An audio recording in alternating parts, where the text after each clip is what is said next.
Hello?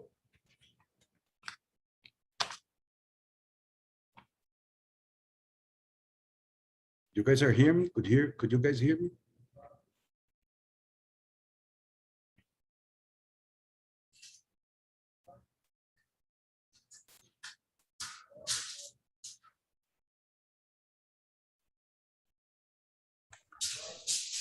Yes, we can hear. Okay, all right.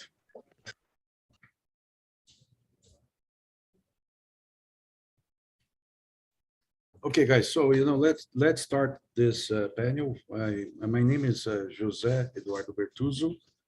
I'm Operational Senior Executive Director at Instituto Dourado. Okay, Instituto Dourado is a RTO, private RTO, not-for-profit organization that runs R&D projects in Brazil. We are roughly 1,400 people spread around Brazil in 4 different locations. Okay, I would like to start.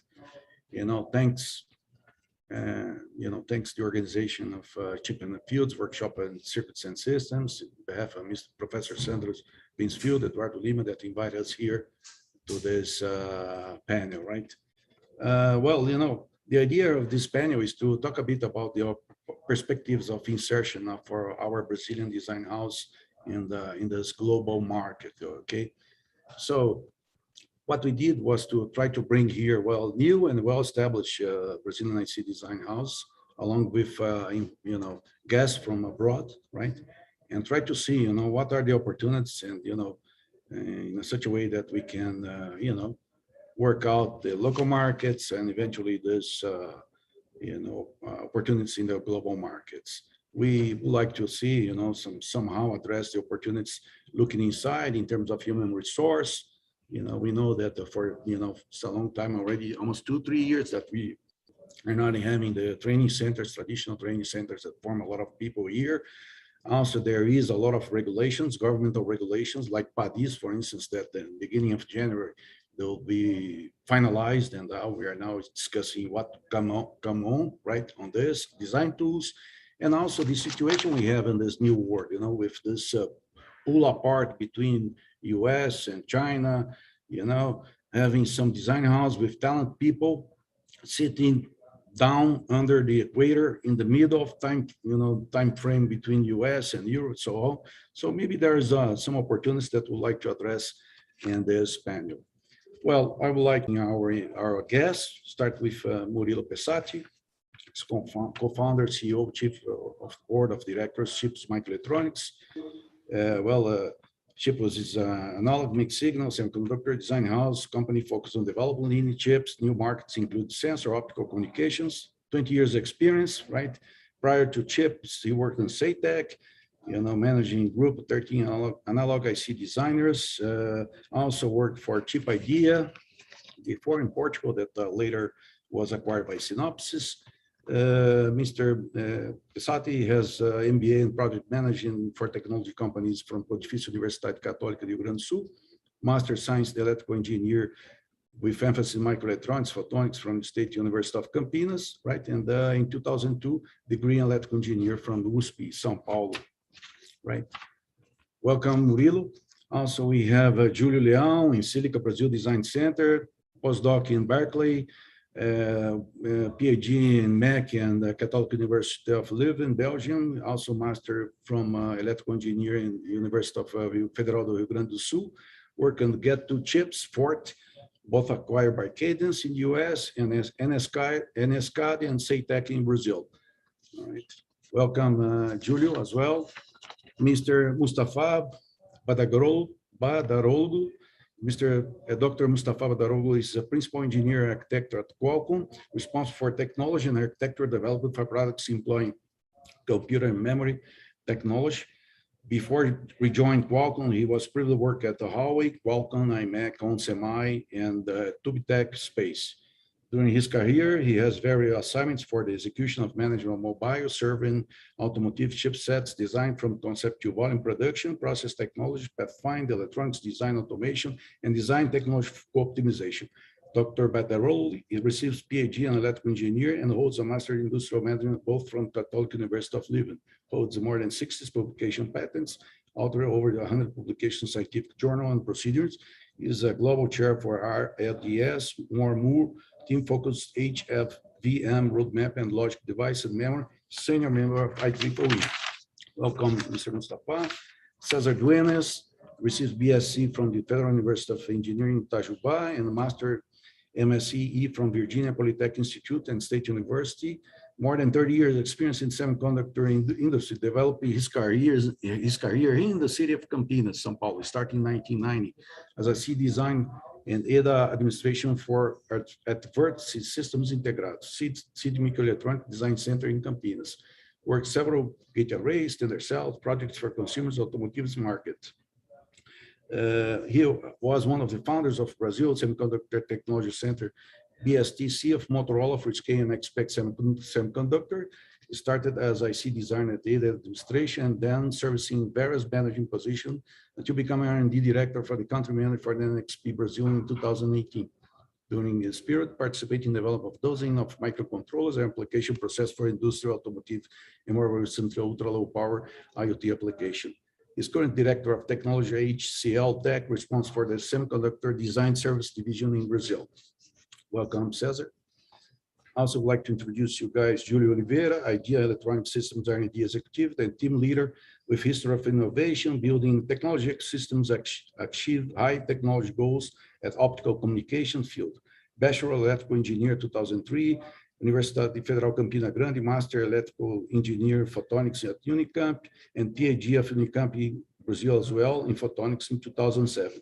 From 2004 and 2014, took research and general manager position, optical communication systems and photonic device division at CPQG Foundation, founder of CEO of BR Photonics, high-tech startup with accelerated growth in optical communication area, developing high-end product lasers modulation ASICs, founder of PTech Products Technology 2017, and also GCRFO Technical Consultant 2017, actual CEO at IG Electronic Systems, companies acting in high-end telecom datacom markets, developing deep to micro ASIC and high integrated photonics device. Over 18 years experience in optical communication field, lead 12 optical communication R&D projects, more than $50 million budget, producing 15 patents, plus 104 papers and 20 technology products currently in optical communication. Entrepreneur of the Year by Unicamp Innovation Agency in 2020, and winner of the CBMM Science and Technology 2021 award in the technology category, recognized as professional who has considered relevant to the country and development of practical applications. Welcome, Julio, and Mr. James Busso is a vice president of silicon engineering at Impinge, responsible for the silicon development and productization of Impinge's endpoint IC and reader IC product slides. Before joining Impinge, he spent 27 years with Intel Corporation and had the opportunity to help bring 14 different semiconductor products to the market, including the 486 processor, the Pentium 2, Itanium, and 8th generation Xeon servers processors products. James was the senior director of Central Engineer for Intel Server Division and led the development of Intel's latest Xeon microprocessor prior to joining Impinge. So, gentlemen, I would like to then start inviting Mr. Murilo Pesati to do first presentation. Okay, thank you. Okay, thanks Bertuzzo for the introduction, and thanks for everybody that organized this panel. So I'll go directly to share my screen. Let me know if you can see.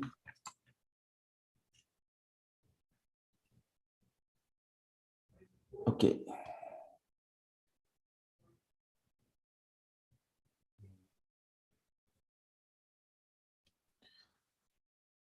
I hope that everything is okay with the screen. If not, Bertuzzo, just tell me.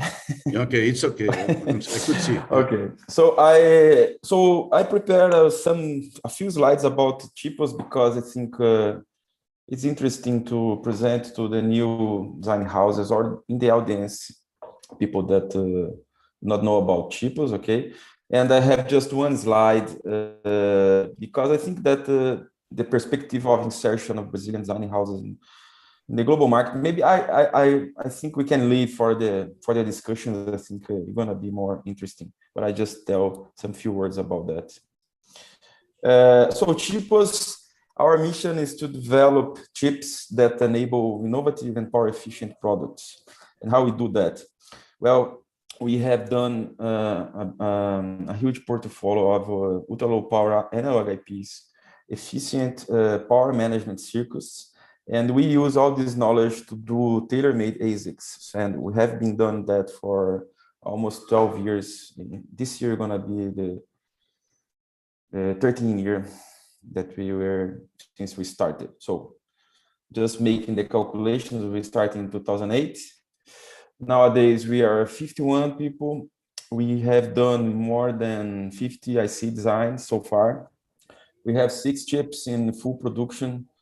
As I said in the beginning, we start really as an IP company, even though nowadays we do design services and ASICs. So we're growing every year the portfolio of our analog mixed signal IPs. We have plus 300 IPs. And yeah, we have customers in every place that this industry is a global industry, North America, Europe, and Asia. So since 2017, we are ISO 9001 certified because we start serving some automotive customers. We are based in Florianópolis, in the south of Brazil, it's an island in the south of Brazil, but we also have a subsidiary in Santa Clara, Silicon Valley, and we have some business development presence in the US, Europe, and Asia. So this is our certificate that we just renewed for more 3 years. So this is the footprint. So as I said, we are in the south of Brazil, and here in Florianópolis, we have what you call the design center, all the people that are doing the design. In the US, we have more sales presence. In Europe, we also have sales, but we also have some operations there. And in Asia, we have some partners for some customers. So addressing a little bit and tackling the subject of this panel. So I think one of the good things of Brazil, I think of Bertuzzo mentioned. So we are in between, halfway between Silicon Valley and Europe, or US and Europe. So it's quite good because you can always talk in a good time in both places. So we are, for those who does not know that much Brazil, so Santa Catarina state is the very south, and we are in the capital, Florianópolis, which is an island, but with a small bridge connecting. And it's a very nice place to be in terms of quality of life, and also in terms of innovation hub. You have a lot of ecosystem established there, universities. You have, for instance, I think one of the biggest technology company was sold for 1.28 billion, I think, Resultados Digitais. It's based in Florianópolis. It's a quite dynamic environment. Talking a little bit about what we do. So as I said, we start doing what I call the base rocks that are the basic building blocks for doing mixed signal ASICs, which are the analog IPs. So I started doing that. I worked for Chip Idea in the past. Chip Idea was the first company playing a role in this business of analog IPs. Before that was really just more digital IPs and so on, memories. When time passed, then we start providing some design services, helping customers to integrate the IPs. And then more recently, we start to provide turnkey solutions for customers. So those are the 3 business models that we play. And here is just a little bit to warm up the panel. I think, yes, there's a lot of perspective that we can talk about the Brazilian design houses to be in the global market. But from my perspective, I think semiconductor is a global market. You cannot survive if you do not think globally. We always, since day one, we thought about globally. So you can see the countries that we have customers nowadays. We have customers in all those blocks that are quite active in the semiconductor. So, but I'm gonna leave more time for us to discuss that after the panel. So thank you so much for the opportunity. Okay, Murilo, thank you very much. Well, now I would like to ask Mr. Julio Leão to provide us with the, information. Thank you, Bertuzzo. Are you seeing my screen? Yeah, yeah. So I'd like to thank you to the organization of this panel, and also for inviting Encelica to talk a little bit about our ideas. Before talking about the perspective, I also have one slide at the end with some ideas about what we think about that. But I want to introduce to the audience what Encelica have been doing and what is Encelica Brazil about. So Encelica is a fabless ASIC supplier. It has 20 years of existence. It's still privately owned, nearly 150 people, approximately 10% with PhDs. Its headquarters is in Oxford, and it also has other offices in England, one subsidiary in India, and it's starting a subsidiary in Brazil. It's started last June. It has some recognition prizes about its growth and innovation that has been achieved in England. A main commitment of Encelica since from the beginning is the commitment to quality and deliverable of designs in time. So it has a number of certifications that Encelica follows and partners on the quality area. So shortly, I would like to show the 20 years of existence of Encelica. It started as a digital design service company in 2001. Then in 2012, it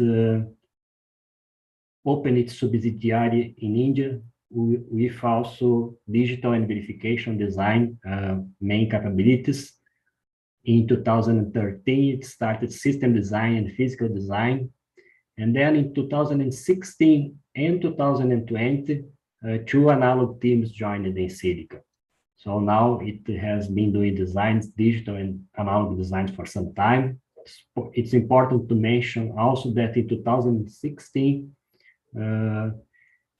Encelica started with supply chains providing too. In 2021, the Brazilian team is being established. So just so that you have an idea of Encelica business, it does design and supply, design services, and also it has a series of IPs that Encelica licenses, cryptography IPs, communication, radar IPs, in the mainstream of its IPs. The markets that Encelica hits, they are the automotive market, communication and radar, industrial and healthcare, IoT and consumer. And Encelica has been working on very complex projects with big teams on each project. And one of the challenges that Encelica has is to work on complex projects.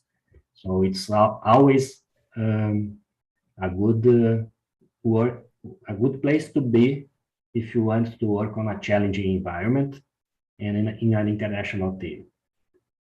So what about the Encelica team in Brazil? It started last June, July, with 12 former employees of CEITEC. So 10 digital designers and verification engineers, 2 analog designers. This team has a strong technical background, digital and analog, also project management techniques and quality certification on the design flows that CEITEC had. And this aligned well with the Encelica needs in terms of experience, technical experience, and design flows and quality care that we had in our projects. The experience of this design team from Brazil was mainly on smart cards and RFIDs, a little bit of SOC integration too. So as I told you, we started with 12 people. We have already hired 4 new people that they are starting in September, October, and we are reaching 16 designers in the next month. What are the growth plans for Insilica in Brazil? We intend to open a physical office on November 21. It's going to be at the technological park of the Catholic University in Porto Alegre, named Tecnoput.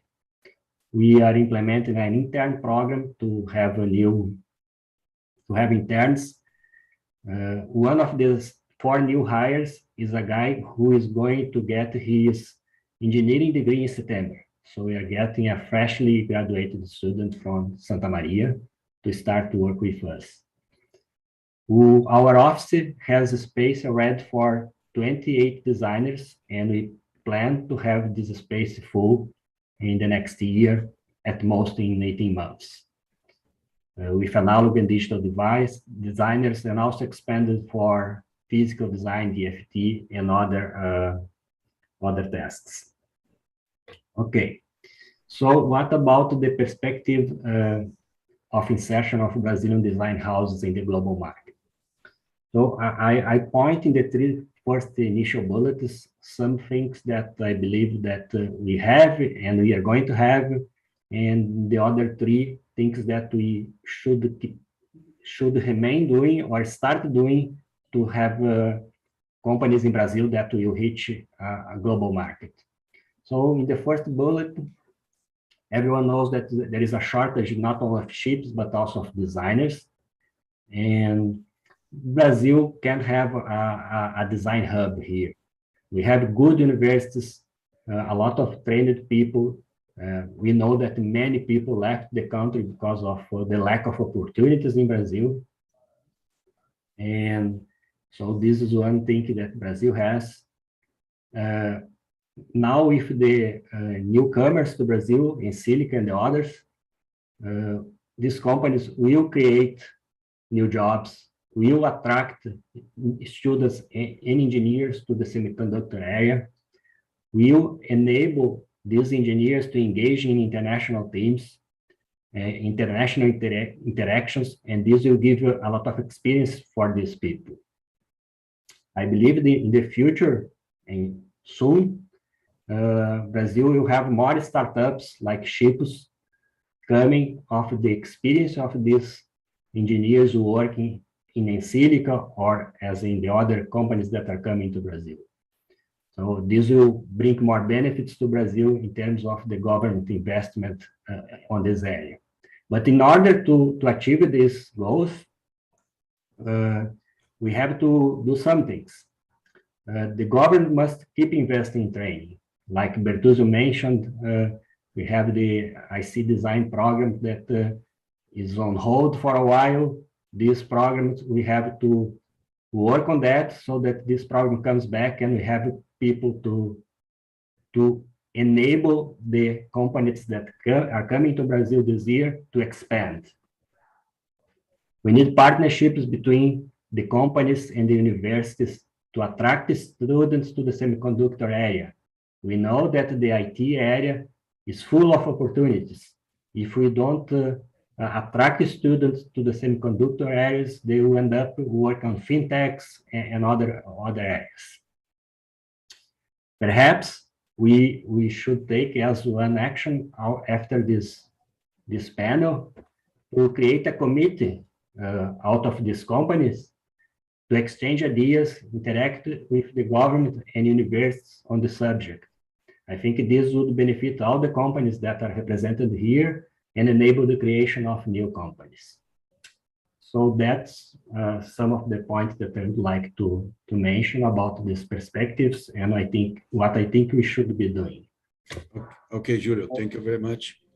Well, I'd like to, I'm the timekeeper as well here, right? So I would like to ask you, everybody, if you could go, maybe quickly in the presentation, introduction of the companies, and so we can save some time for the discussion, final discussion, all right? So I'd like to invite now Cesar Dueñas, please. If you could. Okay, can you hear me? Yeah. Good. Let me share my slides then.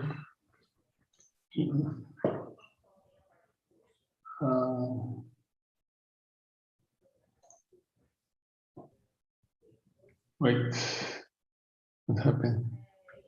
Screen one, PowerPoint. Okay.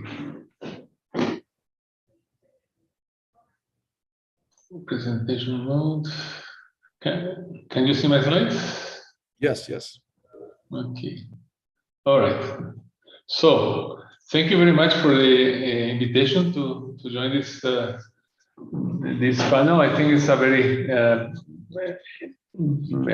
important topic, right? So how we can make our market grow for the Brazilian companies, right? So let me get. I also will, since HCL is not a household name for microelectronics here in Brazil yet, I'm going to be a quick presentation of the company and then have some ideas at the end as well.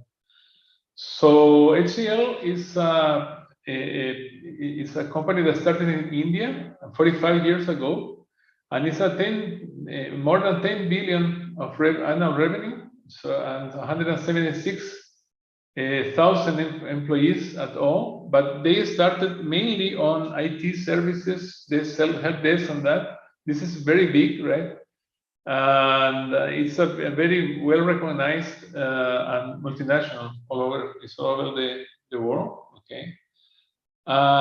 Specifically in Brazil, we have 12 years here in Brazil, right? Started used in São Paulo as a sales office and a global delivery center in São Leopoldo, Rio Grande do Sul. That's the headquarters are there. And right now, it has operations all over the country in several states, and almost more than 800 employees, right? And all the IT part is mostly focused on Brazilian customers. As I will explain, our focus in the microelectronics in semiconductor is all outside of the country, okay? So from within all HCL, we are in a group called Engineering and R&D Services, ERS, right? And this is a very very broad organization with several different skills, right? That actually attend many different verticals, right? We have around 33,000 persons in this division. But then we are here in the hardware and really design prototyping group, right? So zooming in within this silicon system development services, right? We have all the way from project to fabrication support, testing, right? Software development, and actually productization of doing the final product as well. But within all this, we have the VLSI engineering. That's where we're inserted, right? We have around 3,000 engineers in this division, and actually it's one of the largest engineering service companies in microelectronics in the world, right? So here in Brazil, as you may know, BSTC used to be the design center. We started within Motorola, then Freescale, then NXP, and recently NXP had a change in strategy, so they decided to leave Brazil and concentrate their R&D in other places. So we, as a group, we looked for a new home, and we found it in HCL, right? So right now we are around 75 persons, right? With covering all the skills and a very experienced team. As you can see, more than half we have more than 15 years of experience, right? This is a very good base to grow a large team. right? We need to fill the base of the pyramid so we can really have a much more effective and more cost-effective proposition for our customers. Okay, and the customers for HCL VLSI division are all the largest names that you can see in the industry to very innovative startups all over the world. Okay, so it's a very interesting proposition. So I wanted to give you a very brief introduction of the team and the company. I have just 3 bullets, but I think it's with a message here, right? So first thing, IC design is in very high demand in the world. All of the specialties and skills that I list here, right? It's not only ICs are is involved in the world, but actually the designers of those ICs are also lacking, right? And you can see from large, well-established corporations to startups, there are many projects that need resources out there, okay? And we in HCL have a very clear vision on all this situation all over the world, right? And we believe that engineering services is a part of the industry that can drive a very healthy growth of the microelectronics ecosystem in Brazil, okay? Before I was in a product company, now I'm in a service company. And this really opens the door because we can actually take part of although all those projects in all kind of companies around the world. And I think that this is a very good opportunity for startups and new companies already established or new companies in Brazil. HCL has a partnership program that can bring these startups into their contracts with these companies, right? And this can be a very interesting way to bring everyone together to participate of this big bonanza in terms of opportunities out there. That's the message I want to leave. Thank you. Okay, Cesar, thank you very much. Appreciate. Now I would like to invite Mr. Julio Oliveira. Julio, could you? All right. Okay, Bertoso, let me share here my screen.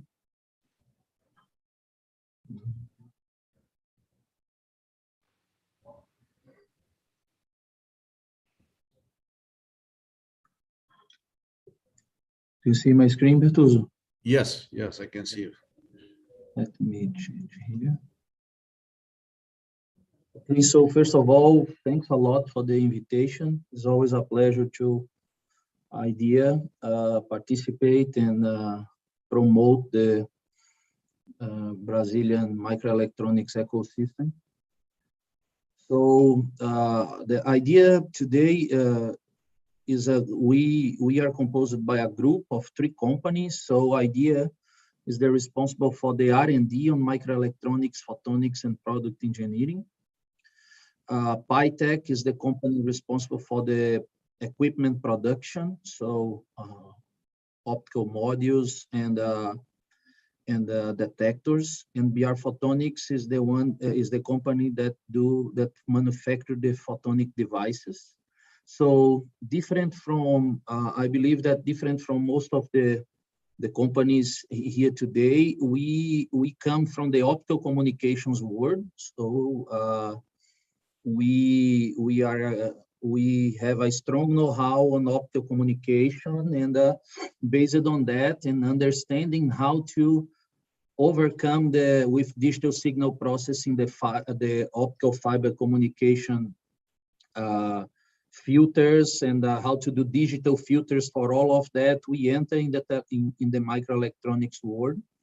And today we have around 156 guys today, and plus 90 contractors. So we have around 250 guys in our network, in our team between CLT and contractors. So we have in microelectronic teams around 85 guys. So we do We do the lasers in our photonic device team and the silicon photonics chips. In the microelectronics team, we do all the digital IPs and the integration with the high gigabaud analog IPs from our partners. And we have a product engineering team that put together in modules like that, like the one that I'm showing here. This is a 200 gigabit per second optical pluggable that we have the ASIC that do the 100, 200G TX and RX digital filtering with the ADCs and DECs. We have the laser, the integrated silicon photonic devices. So we do the design and assembly of all the and manufacturing of the lasers, the silicon photonics. We do for sure the chip design in Belgium, but the chip production, but all the packaging in Brazil. Same for the pump. We do our own gain chips and we grow outside Brazil, and we do the packaging in Brazil. And all the digital team to the ASICs and the assembly and mechanics for all this, for all the module and pluggables we do in Brazil. We have 2 clean rooms. We are building the number 3 right now, very big one with 600 meters square, and increasing our production capacity for the pluggables. And beyond that, we are promoting a lot of ecosystem. I have Murilo here, that is one of my long-term partners that work with us, providing services to us. And we have a lot of universities. We invest in a training program outside outside Campinas, that is in Campina Grande, in Virtus, and UFCG, when we do when we train the guys for deep submicron layout. So this is we have a full design flow. So from the optical system modeling, digital signal processing, client side and Ethernet, OTN, and all the client side protocols. We go from RTL verification and all the flow that all of us know really well here. But talking a little bit about the idea microelectronic case, trying to collaborate a little bit with the discussion. I believe we come from a highly specialization in specific areas. So we are not a design services that provide design to anyone that want to do a chip. So we do, we understand really well optical communication, photonics, and we are promoting how to converge microelectronics with photonics. So this glue between how to translate for the photonization, for the photonic side, things that could be done previously only microelectronics, and how to use the digital filtering and microelectronics to solve issues that we have in high frequency in boards, in PCBs, in the connection between the chips. We work a lot in the packaging side, like interposes and these things. This is our main driven. We are a product driven and trying to sell microelectronics as part of our skills to solve problems in the convergence between microelectronics and photonics. We are focused on IPs and solutions, always for global market. Highly automated design teams supporting products at company differentiation area. I believe this is something that we always target, is to not go beyond our focus and try to aggregate value in the area that we have the know-how, and we can sell more than services, but we can sell aggregate value aggregation with combining microelectronics, bundling this with our photonic know-how. And but during this run, we verify that microelectronics are highly horizontal field. So after we establish ourselves with as a microelectronics solution provider combined with photonic solutions, now we are starting to diversify, and we see that the know-how that we have of low power, of chips in 7 nanometer, 16 nanometer, FinFET, big chips like we do, we can do combined with photonic solutions for other markets beyond telecommunications. So today we are working in the space communication market. We are working on medical fields and in other areas. This is a new phase for our company. And I believe the most important that we learn on this run and is invest in people and enable a great corporate environment. So we try to have all the type of environment that the people that are in US and Europe try to provide, and not and try to show to our team that we are a really good place to be. We are a place that is growing a lot, and that they can have any possibility that they would like to do, we can do together, converging photonics and microelectronics, that I believe that will be in all of our cell phones and cars in the near future. And only to show very quickly a summary of our latest tape outs since 2017, 28 nanometer, Global Foundries, Samsung 7 nanometer, and now our latest chip, like with 400 million transistors in a N6 process in TSMC. We just taped out 2 weeks ago, 3 weeks ago. So this is what we do, and I hope I can support on the discussion in a few minutes. Thanks a lot for your attention. Thank you, Julio. Thank you so much. Now that we kind of provide our guests abroad, and the audience to kind of a summary of our best in terms of commercial design house, I would like to invite Mr. Mustafa Badaroglu to share with us, his thoughts. Okay. Mm-hmm. Thank you, Jose. Let me share it. It's you can see it, right? Yeah. Great. I make it full screen. So, good afternoon, everyone. Good morning and good evening, whatever time zones we are. So I'm joining from Belgium. I'm working in Qualcomm as a system architect, mostly for computing memory and application processor. So I would like to share more generic views about what we see today in the landscape of the semiconductor value chain. As you know, semiconductor value chain, anything missing in the chain, so there is no product.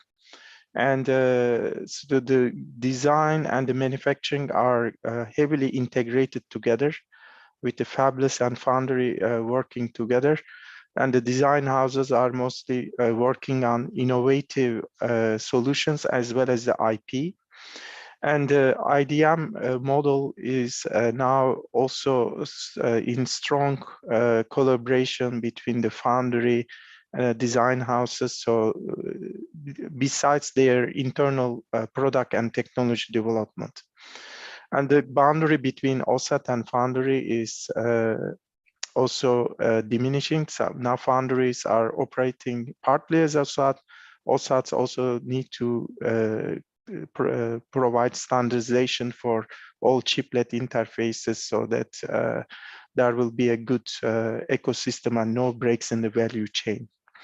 So the last piece who are using the components is the system makers, and these are today entering the design phase and started to engage with design houses. So you see a lot of acquisitions as well as internal investment on doing design, even making the EDA tools in-house, especially because of the customization of the chip. So in the previously we had a lot of platform chips, merchant chips. Now the focus on scalable and customizable ASIC solutions. So which is requiring a lot of innovation, both on design and design methodology and verification. And but the key thing that how do we connect them with standards interface, IO and bus interfaces all together in the whole system.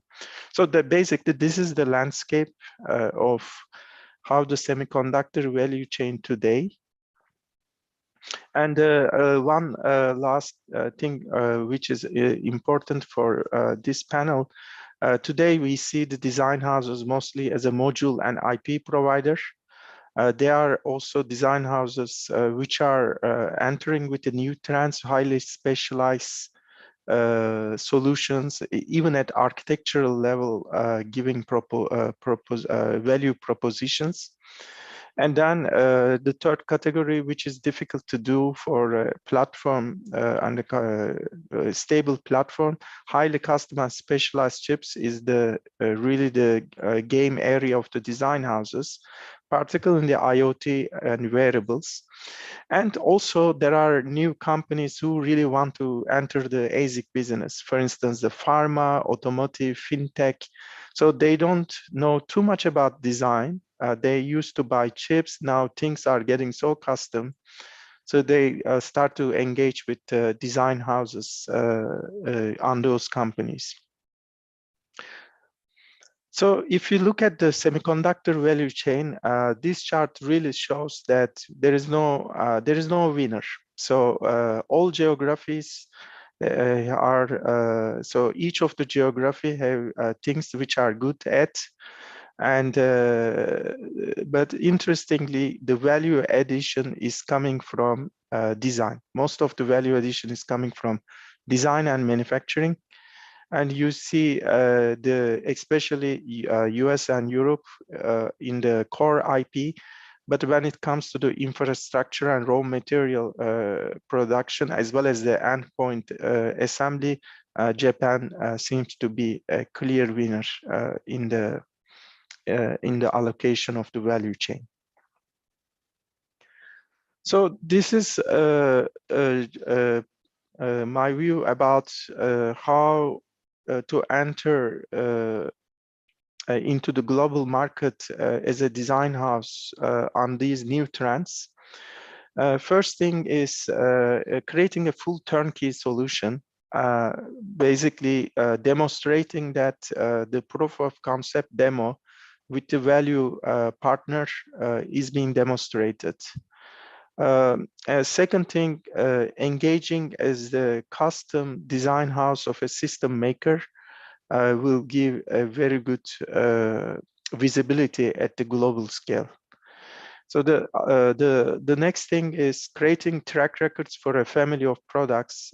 For instance, there can be a key baseline skill coming from the design house. For instance, some companies are good in high-speed I/O, sensor interfaces, high voltage I/O design, but how to create a family of products. So not doing a one-time design, but creating a kind of roadmap and family of products.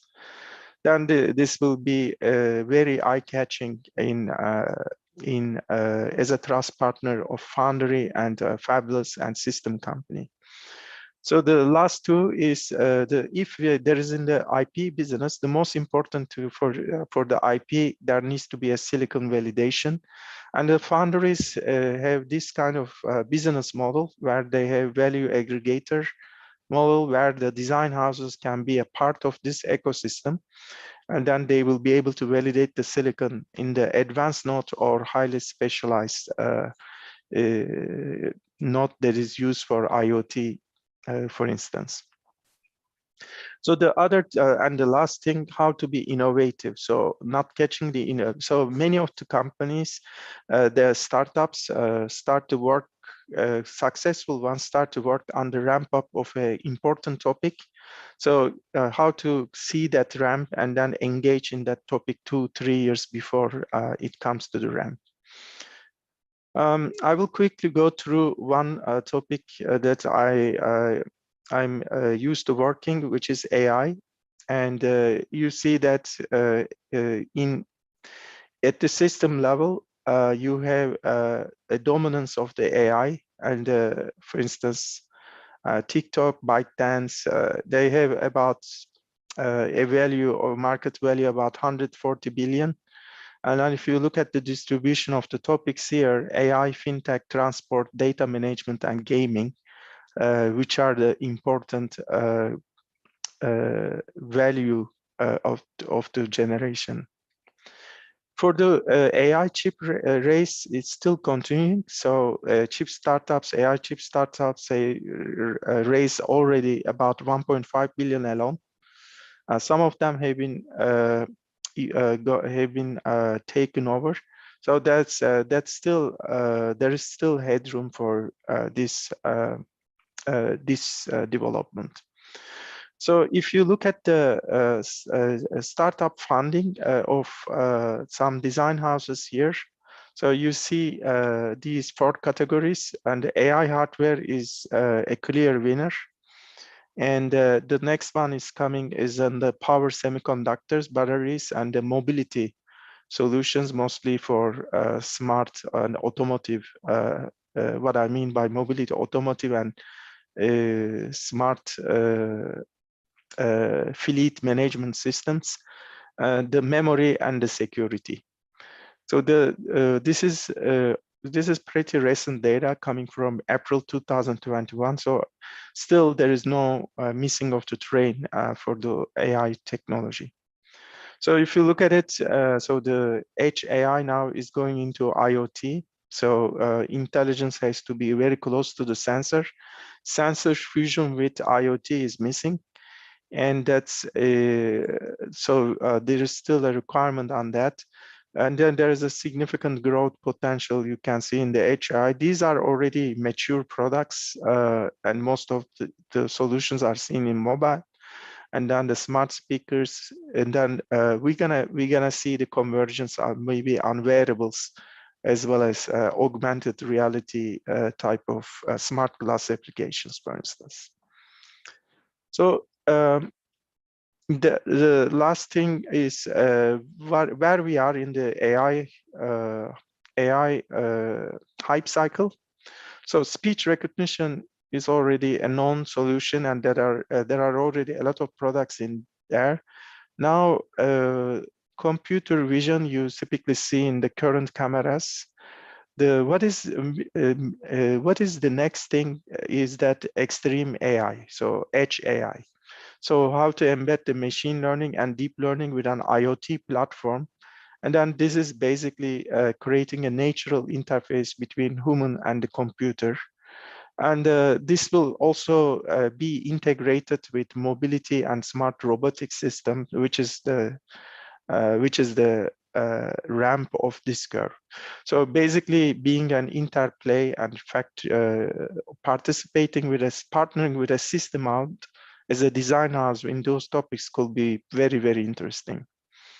So that's my few words about as a teaser of this panel. So thank you so much for all your invitation, and look forward to the discussion. Okay, Mr. Safa, thank you very much. Now I would like to invite Mr. James Cuso to join us.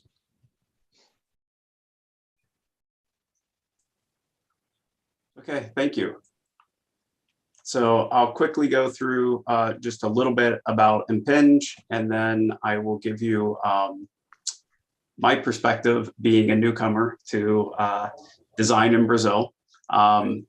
Why, you know, what is the value? Why are companies being attracted to Brazil in terms of starting up design houses and design capabilities? Obviously, this is going to be mostly from my perspective and Impinge perspective in starting a design team in Brazil. So Impinge is one of the leading suppliers of RAIN RFID IoT connectivity solutions. And really, when we say platform, we're talking about, you know, tag chips or silicon chips that get attached or embedded into everyday items.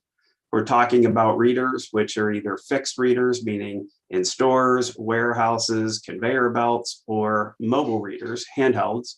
And then the software that basically facilitates the communication between the chips and the readers and the data collection into the cloud. So, you know, Impinge has, over the last 20 years, connected over 50 billion items. That's quite a few chips, endpoint IC chips or tag chips. We've sold over 3 million readers, and our products are used in over 80 countries. The corporate headquarters for Impinge is in Seattle, Washington. And the products, when we talk about platform, again, really are the tag chips, which are the items, the silicon that's embedded or attached to items, everyday items, tennis shoes, embedded in tires. Yes. I believe it's better I go to display settings because we are seeing your second screen. Okay. Sorry about that. Display settings. Okay. How about we just do this? And display. Make slideshow like you made before. Okay. Make slideshow, present, Okay. and go in that button here, display settings on top. I am. Oh, sorry, I got to look at the second screen. Display settings. Yeah. Mhm. And you can duplicate. Oh. It is, I apologize, guys. My system is not liking this. All right. Display settings. Yes, display settings. Click here and duplicate slideshow, yes. Okay. Are you now seeing the full screen? It's black now, but I believe. Yeah, Yes, yes, now it's okay, yeah. Okay. now it's okay. Thank you, guys. Differences between Zoom and WebEx and 6 other video conferencing systems. Thank you. So, when we were talking about the platform, really the products and the product lines that Impinge develops and invests in are the tag chips. These are basically the pieces of silicon that get embedded into items like sneakers, tires, clothing labels. They get attached to your luggage when you go through the airport, and actually an airline tracks your luggage, or a number of them, with our RAIN RFID chips. The reader chips, we both make readers as well as sell the reader ICs to other manufacturers that also make reader systems.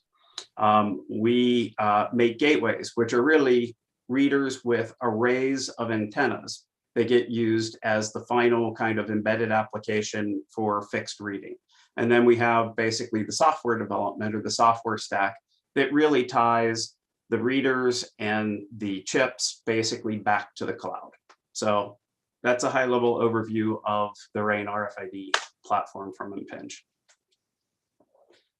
The use cases, and again, when we talked about the uses for customers in over 80 countries, really are crossing all of the market segments that you can think of. They're being used in retail, they're being used in supply chain and logistics. I had mentioned, luggage tracking for some of the major airlines. They're used in manufacturing and automotive, and there's actually a significant growth now happening with healthcare as well for the technology. And the base of the technology is that, you have these embedded silicon chips. They don't actually have a power supply. They do energy harvesting of the radio frequency waves from the reader to power themselves up, and then communicate with the readers and then to the cloud. So, why did Impinge invest in a semiconductor design development team in Brazil? One of the major reasons is that we are experiencing an explosive growth in demand for the RAIN RFID platform and products. And again, it's pretty much across all of those market segments that I just highlighted. We see an enormous opportunity not only to grow the markets, but actually grow the product line and accelerate the product line capability through innovation. And that is why we were looking to expand the team. And so you say, great, that's why you need to grow, but why are you growing in Brazil? And the first key point on this is the talent of the Impinge team that we've hired in Brazil. And this really is the credit of the individuals, right? Their education experience, their design experience, their experience as a team. This really was one of the key factors that convinced us that, hey, this company in Seattle, primarily designed in the US, why would we start a development center in Brazil? it's the talent of the individuals that and I say individuals, but it's really the group of individuals that we hired.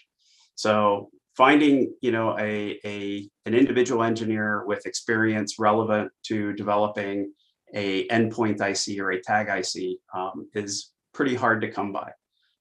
When you're able to find a group of engineers that basically have a decade of experience developing similar types of silicon,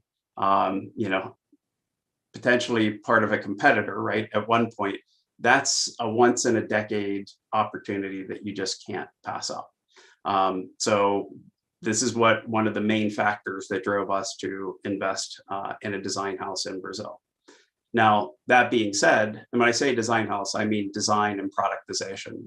The group that we started in Brazil has antenna design, it has product test engineering, it has software, it has field application engineering, and it has design. So this was just, to a certain degree, looked like a gift.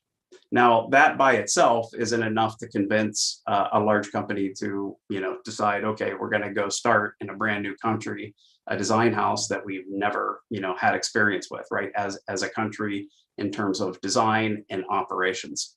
The other thing, as we started to talk with the team that we decided to hire and started looking at Brazil, the engineering talent pool and talent pipeline, more importantly, seems very good. It seems like the country over the past decade or two has really invested in growing a talent pool through the educational system, specifically in the areas of electrical engineering, computer engineering, and semiconductor design.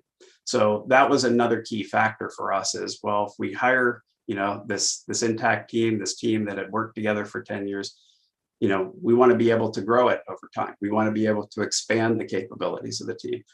Will we be able to do that, right? And after, again, not being as experienced as my colleagues in the panel, but based on our initial look and our investigation into the educational system, the ties between academia and independent business, we found that we felt pretty solid that there is a talent pool that we can continue to grow from over the years. And then the other opportunity was the research partnership opportunities with local universities. In fact, the location, much like my colleague, one of my colleagues, I think it was Julio, had said, where they're looking at Technopark, these technology parks that are tied with universities, just a really, really smart kind of ecosystem and proposal for companies looking to expand their design capabilities. And so we're looking forward to those partnerships in the future. Okay. The other reason for this is really the mindset and culture.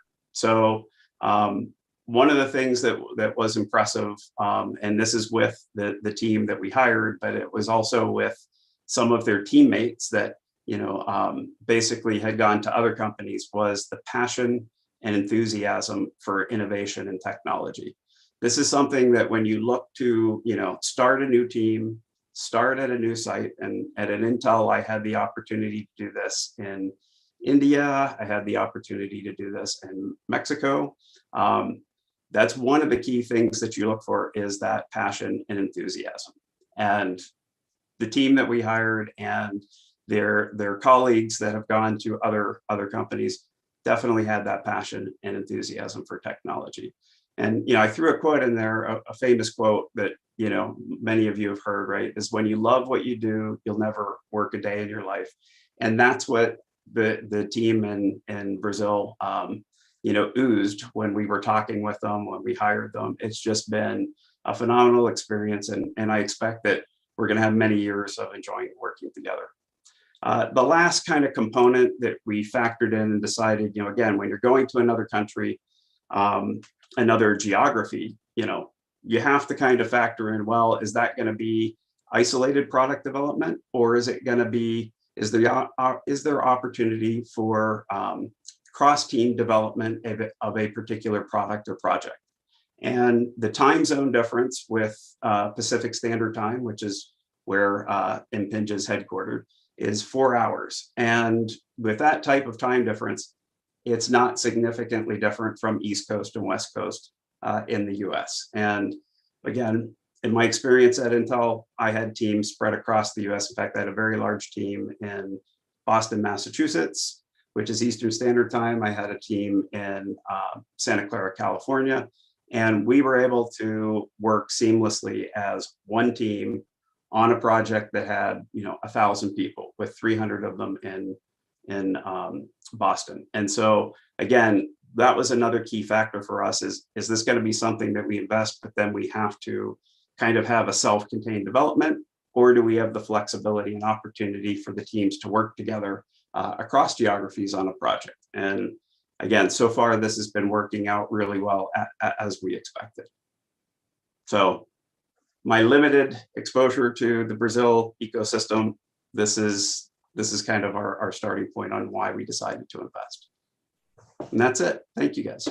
Thank you, Mr. Guzzo. Well, by the way, you just made easier my life now to move on, because based on what just prepared for us, I would like to invite the other, guests to start this discussion. No, right? We have a problem because we have only 15 minutes, so we change a bit the program. Instead of taking, questions, through, activating the microphone. So I would like to ask the audience if they want to put some questions, just write in the chat, and then we'll try to save some 5 minutes by the end to try to address those questions. Okay. So all right. So here we are. We see talent. We see the thing relate with right place to be. I talk a little bit in the beginning of all this new world that's coming with different, pull apart, some rethinking about where you should put the design team and so on. So who would like to add on top of that? Move on. Yeah, if you allow me, I think sure, we're at a very interesting moment now, since we all know that microelectronics have had up and downs in Brazil. But right now, I think we're having a very, very positive derivative, right, of growth. Everyone just say here, we're investing, we're hiring, we're growing, right? And as I exposed in my bullets, it's the whole world that actually is having high demand for this. So I think this is a very interesting moment to really reignite the interest in the area for the students, right? The professors, and working with us, all of us, we can really multiply this effort and make the 500 odd engineers that have been traditionally double and triple, right? Just us, we are in 70 plus persons. We have plans to double that in the next 6 months, for example. And we have much more demand than that we need. So I think this is the positive message I would like to pass to all the community, right? I think you all will agree with me that this is a very interesting moment that we can all seize and work together to grow this industry here in Brazil. And that's why I mentioned, Cesar, that we should have some kind of organization in order that the universities can deliver those type of human resource. There is a big competition with other IT areas, as I mentioned, fintechs, artificial intelligence. I've been discussing with Professor Reis a few times on some type of internship program or some type of master degree in which companies like ours, companies would split the cost of a student that could be higher at the end of his degree. So this type of actions, I think the companies should participate with the government so that we can attract more students to the semiconductor area. Yeah, I think I just need to add that we are trying to work out this, try to reestablish a new version of training centers, try to bring the government back to the microelectronics, priority again. So I think we all agree that we need to keep putting people in this talent pool, right? And it's very important for the future because we train a lot of people in the past. Most of those people are already working abroad. But fortunately, we were able to keep some of those guys here in our ecosystem that is growing. And we see here the challenge, right?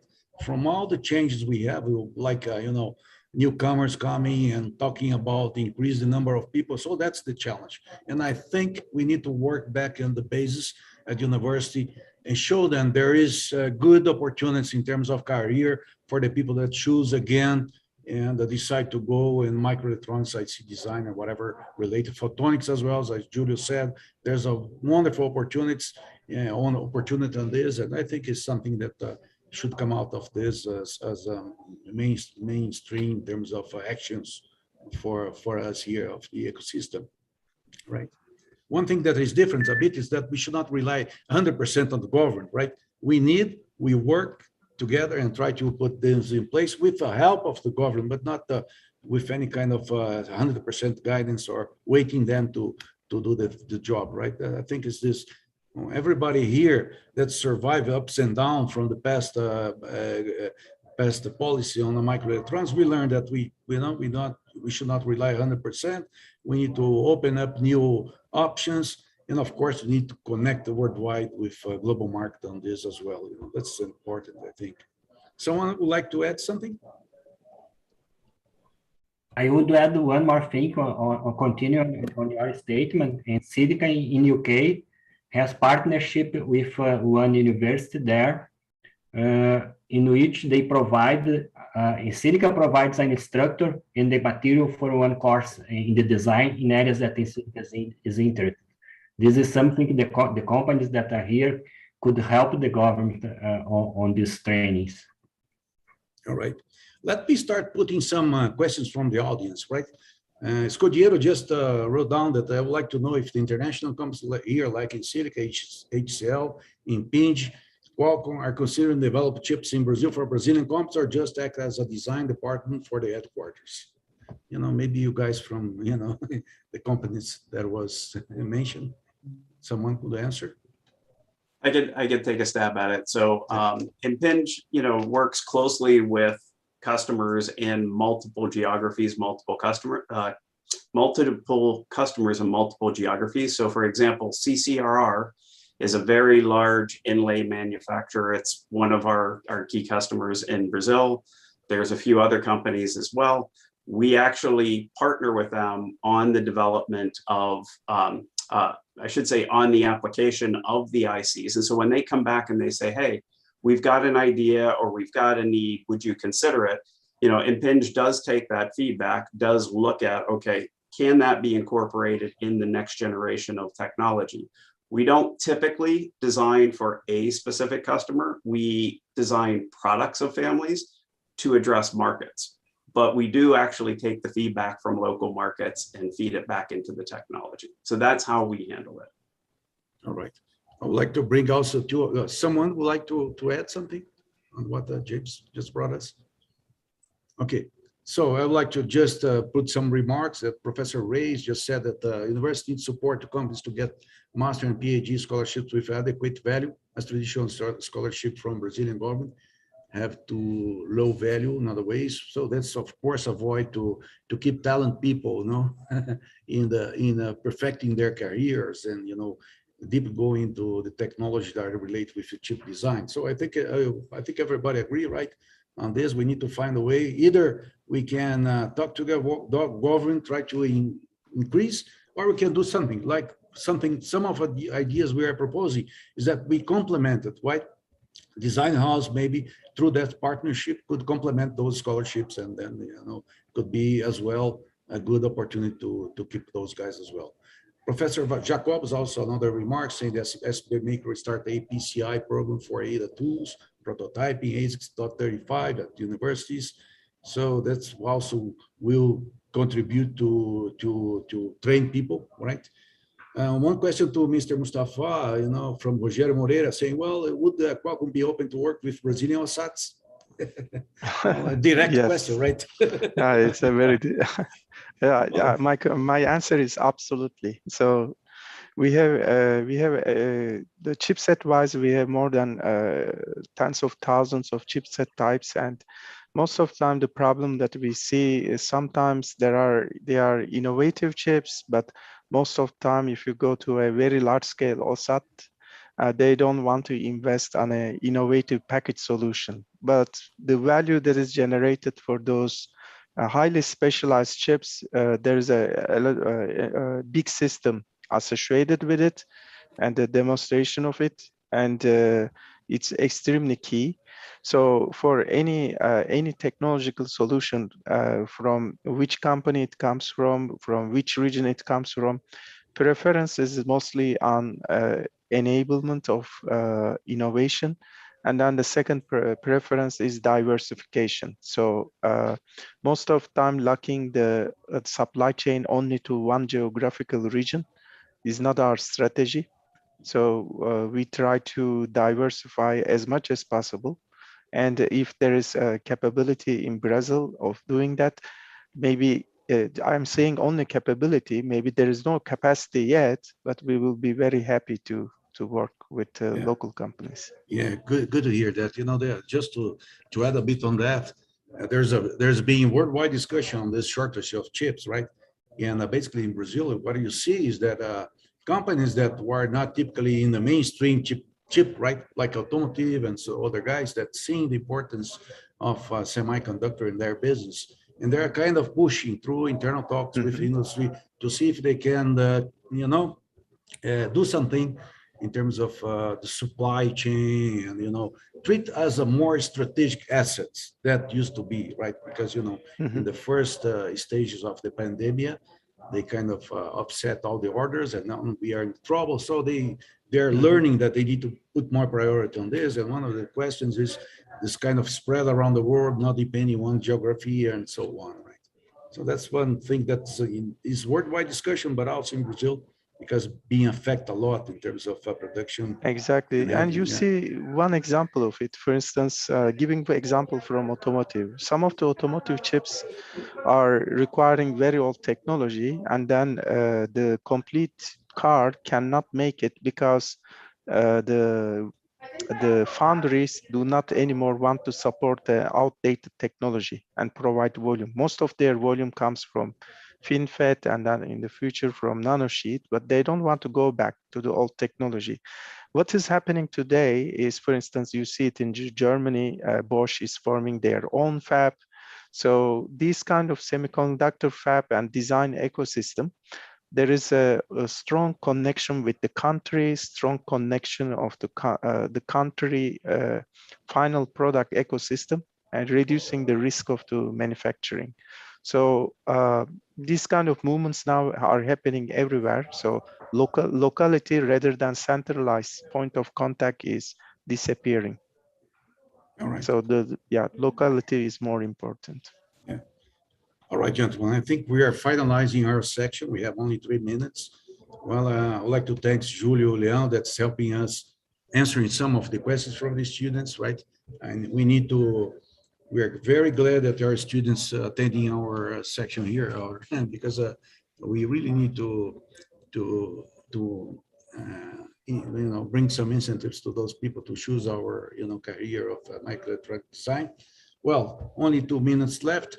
I really would like to thank you, everybody that was involved. I know that you guys are very busy, especially friends from abroad that maybe are in late night already, or people too early talking to us here. Was a good opportunity.